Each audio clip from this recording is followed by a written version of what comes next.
Je vous emmène à présent découvrir un site naturel français qui vient d'être classé il y a quelques jours au patrimoine mondial de l'UNESCO. Le volcan de la Montagne Pelée en Martinique a été distingué pour son incroyable biodiversité. Nos courageux reporters David Desarrojo et Vincent Pierron peuvent en témoigner. Ils sont partis à pied du niveau de la mer jusqu'au sommet du volcan à 1400 mètres d'altitude. Regardez. Face à nous, l'emblème éternel de la Martinique. Nous faisons corps avec cette montagne. Je n'ai pas peur d'elle, elle n'a pas peur de nous, donc on vit ensemble. Un volcan qui inspire les légendes, impose le respect.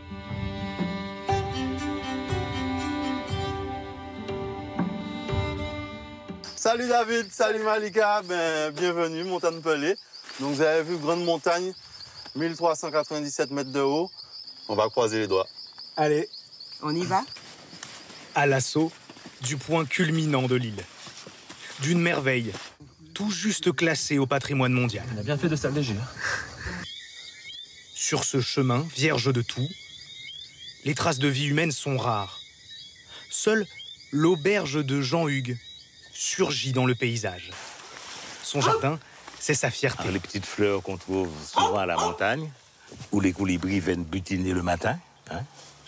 Je vois la montagne, mais tous les jours. J'ai vu la montagne dans toutes ses facettes, dans toutes ses couleurs. Alors malheureusement, je ne suis pas un photographe. Peut-être que j'aurais dû être photographe et puis faire parler la montagne. Parce qu'elle dit des choses. Elle n'est pas pareille à minuit, elle n'est pas pareille à 2 h du matin, elle n'est pas pareille à 3 h du matin. C'est une histoire d'amour véritablement avec notre montagne. Les choses sérieuses commencent. Mais heureusement, Malika, notre accompagnatrice, connaît bien les lieux. C'est dur. C'est dur. Mais est-ce que c'est aussi beau que dur? Elle a œuvré en coulisses durant 10 ans pour convaincre l'UNESCO. On l'appelle la grande dame. On dit que la montagne Pelée se mérite, c'est qu'elle est vraiment une merveille du monde, quoi. Et regardez tout de suite, on voit la mer à gauche et on voit un peu la plaine en bas. Un moment furtif, donc il faut en profiter pleinement.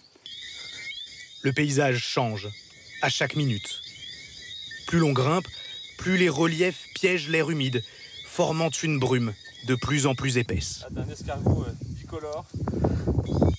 Idéal pour certaines espèces endémiques. Ça fait une richesse et une biodiversité exceptionnelle puisqu'on a des animaux aussi qui côtoient cet écosystème.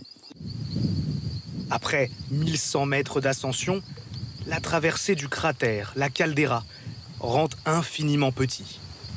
Sous nos pas, une force gronde.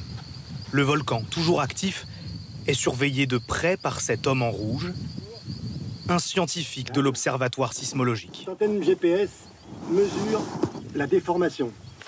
Des machines pour veiller au niveau de dilatation, de contraction. En clair, identifier les dangers potentiels de l'activité volcanique.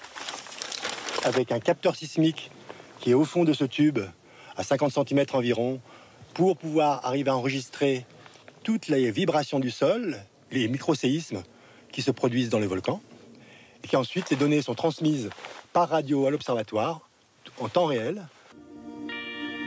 Vivre avec l'indomptable. Un regard vers la pointe rappelle qu'ici même, un drame s'est produit. Le 8 mai 1902. Une explosion puis des coulées de lave détruisirent totalement, en 2 minutes, la ville de Saint-Pierre en contrebas. Alors c'est humblement qu'après 3 heures de montée, de pentes abruptes et caillouteuses... Allez, dernière ligne droite. Ça fait 3 heures qu'on me dit ça. Nous approchons enfin du sommet. Ah, j'y croyais plus. Je voulais être là pour... Vas-y, il n'y a aucun problème. Je pense que quand on arrive là,